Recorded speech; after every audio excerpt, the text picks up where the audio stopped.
जायज मुतालबा vaccinator lady health workers Bulri Shah करी में वैक्सीनेटरनि पारां संदन जायज़ मुतालबान जी मञता लाइ वैक्सीनेटर इंचार्ज नबी बख्श रिंदे, lady health worker Rukhsana Panwar, Fiza Shah Shaukat Mangsi ji अॻुवाणी में rural health centre Bulri Shah करी में अॻियां एहतिजाजी मुज़ाहिरो कयो वियो।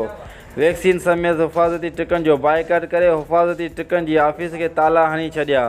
मुज़ाहिरनि हथ में प्ले कार्ड खणी सख़्त नारेबाज़ी कई। हिननि मीडिया सां ॻाल्हाईंदे चयो, असांजा जाइज़ मुतालबा नाहे मञिया पिया वञनि।